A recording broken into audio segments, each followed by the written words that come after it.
So in today's lecture, we are going to understand what you mean by maximum, minimum and points of inflection.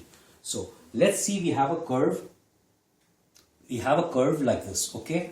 We have a curve like this, okay? So this point is obviously a minimum point, okay? This is a minimum point. This is called a minimum point. At this point, if we draw a straight or a tangent to the curve at this line, here dy by dx or the differential of that curve is equal to 0. Why? Because the slope or the gradient of this curve at this point is 0. Now let's take a point, any point on this side or the right side of the curve and a point on the left side of the curve. Okay, if we draw a tangent to the curve at this point, obviously you see that dy by dx or the slope is greater than 0. The gradient is greater than 0. Now if we draw a straight line or a tangent to the curve at this point, you will see that dy by dx is obviously less than 0. So for a minimum point, obviously dy dx is 0, and if we take any point to the right of this point, dy by dx will be greater than 0. And if we take a point on the x-axis to the left of this point, the dy by dx will be less than 0. So if dy by dx is less than 0 on the left side, greater than 0 on the right side, then this point will be a minimum point. Now let's take a curve like this, So this point is called a maximum point. This is called a maximum point, where again if you draw a tangent here, dy by dx is equal to 0, and on the left side here, now on the left side of the curve, we take any point to the left of this point, here dy by dx is greater than 0, and at this point if we draw a tangent, dy by dx is less than 0. So for a maximum point, dy by dx is less than 0 to the right of that point, and dy by dx is greater than 0 to the left of that point. Okay. Now what do you mean by a point of inflection? Suppose we have a curve something like this. We have a curve like this, and we have some point which is here, and if we have to draw a tangent to the curve at this point, dy by dx is equal to 0. We take a point to the to the right of this curve. Here we see that dy by dx is greater than 0. We take a point on this point of the curve. Here we see that dy by dx is also greater than 0. So if we have such a situation where the dy by dx is either, or we may have a curve like this. We may have a curve like this, where at this point again dy by dx is equal to 0. Here we see that dy by dx is less than 0. Here also we see that dy by dx is less than 0. So if we have such a point, where on the right or the left side both have the same sign, they are either greater than 0 or they are less than 0, such a point is called an inflection point, or also it is called a saddle point. It's also called a saddle point, because you will see that this point is basically like a saddle, as if you are riding the horse. Okay, it's as if you are riding the horse. It's called a saddle. It's called a saddle point. Okay, so this maximum point, the minimum point, and these points, they are all stationary in nature, and they are also called stationary points. Stationary points at which dy by dx is equal to 0.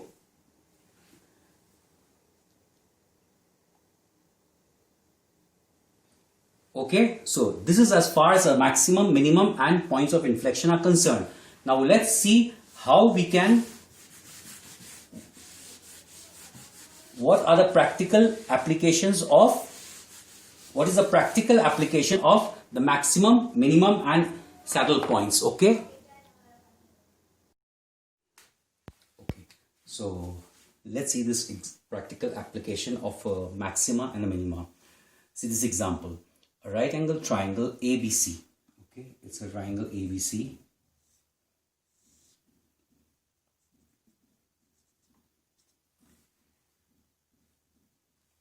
Which is right angle at B, which is a right angle triangle ABC, which is right angle at B.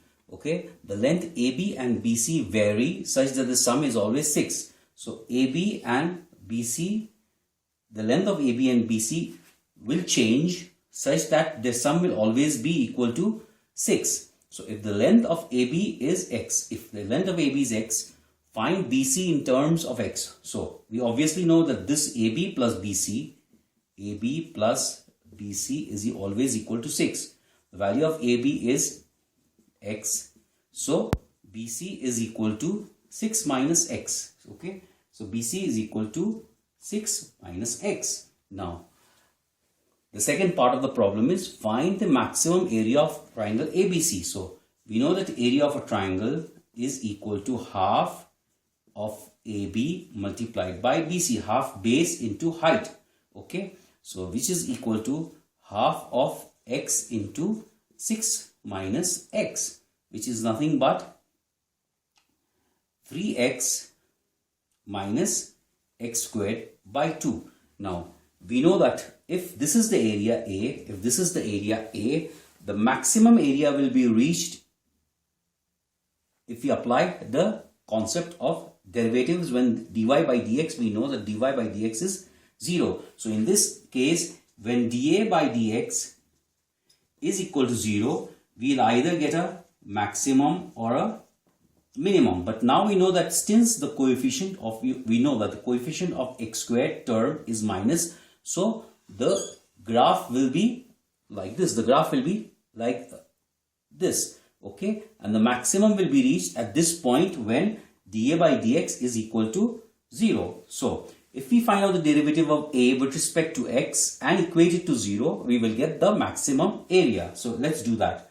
So dA by dx is equal to 3 minus 2x by 2.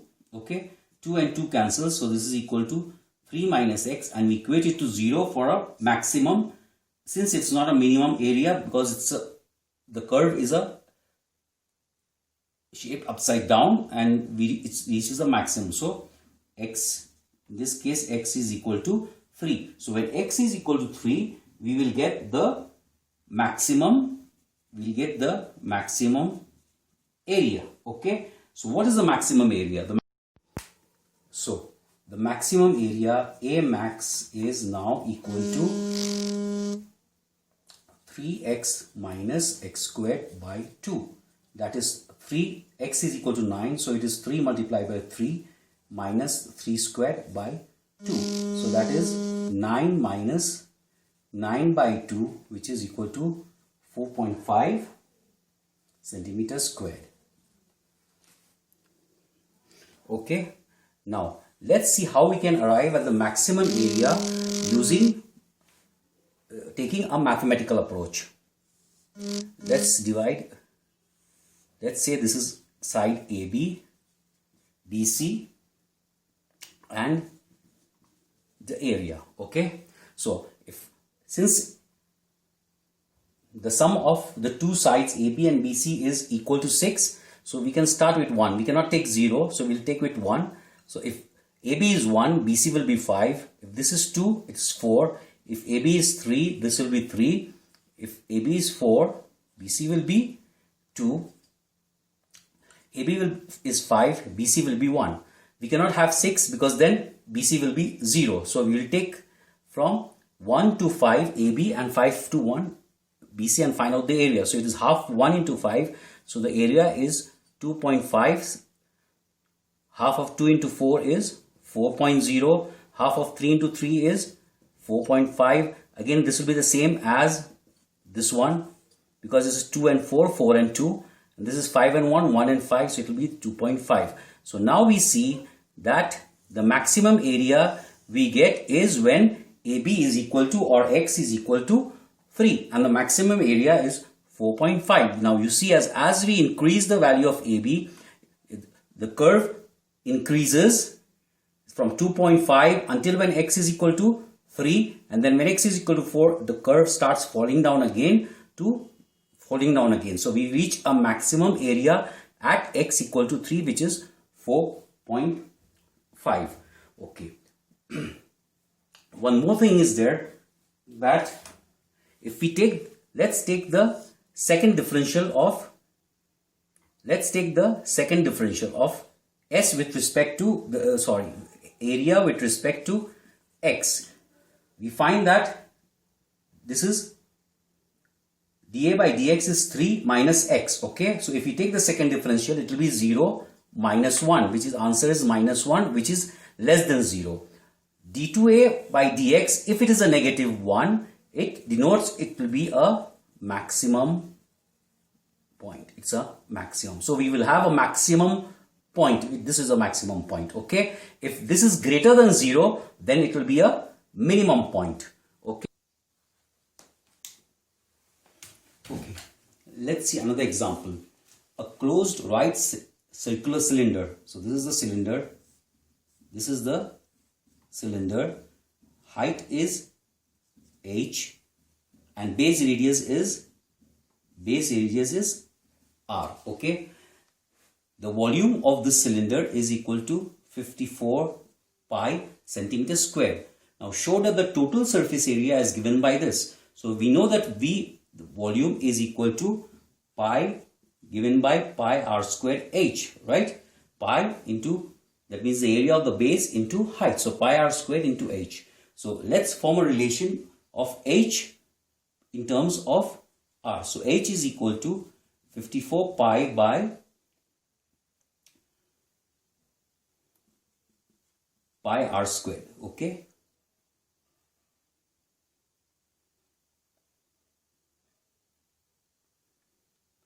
Okay, 54 pi by pi r square. Now, we have to find first of all this part of the relation. We have to see this, how s is equal to 108 pi by r plus 2 pi r square. So let's see this. Surface area is the curved surface area plus twice the area of the two circles. So we know that surface area of a cylinder is 2 pi r h, and the area of one circle is pi r square. So the area of the two circles is 2 pi r square. So we get surface area as 2 pi r h plus 2 pi r square.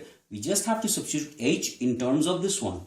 So this is 2 pi r, h is 54 pi, this is multiplied by pi r square plus 2 pi r square. Okay, so this is 108. So 108, this pi cancels with this pi, one of this r cancels with one of this r. So we get 2 into 54 is 108 pi by r plus 2 pi r square. Okay, so this relation we've got. So the relation between surface area and r, we've got this relation now. Okay, now let's come to the second part. Find the radius and the height which will make the surface area the minimum. Since now we know that the term in r squared is a positive term, so obviously the curve of this s with respect to r will be a curve like this, and a minimum will take place. A minimum surface area will take place. So in order to find out the minimum surface area, we have to find out the derivative of s with respect to r and then equate to 0. So for a minimum area, ds by dr is equal to 0. So what is ds by dr here? This is r to the power minus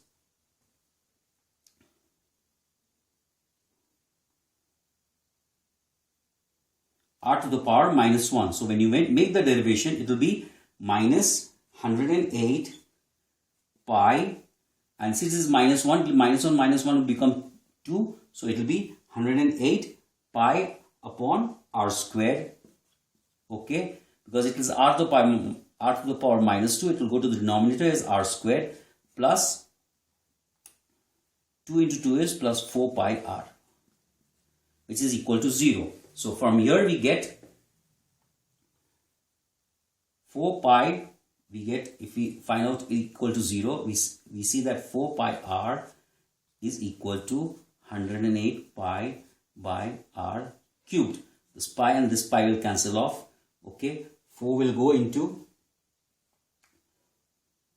this will be going into this 27 times, and this r square will come here. So we get r cubed is equal to 27, which means that r is equal to 3. So at a radius of r equal to 3, we get the minimum surface area. Okay, so we know that now the minimum area is, the surface areas are minimum. So when r is equal to 3, what is the value of h? H is equal to 54 pi by 54 pi by r square,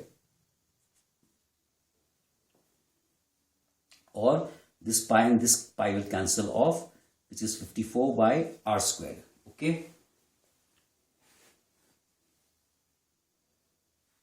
which is, so if r is equal to 3, it is height is equal to 6. Okay, so at the height of equal to 6 and r equal to 3, we get the minimum surface area. Now let's see the second derivative and see whether it is a, this surface is a surface area is a minimum. So we said d2s by dr2. Let's have the derivation of this again. So if this is the derivative, we will get it as,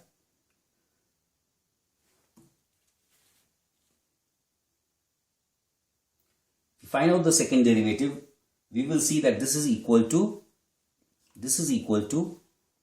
216 pi r to the power minus 3 plus 4 pi. Okay, which, so, and when r is equal to 3, we can say this is 216 pi by r, this is 3 cubed plus 4 pi. But whatever the value we get, this is obviously greater than 0, which is this equal to 12 pi, which is greater than 0. Sorry. Yes. Okay. So we know that if the second derivative is greater than 0, this S will be a minimum area. Okay, this is all for today's lecture. Thanks for watching.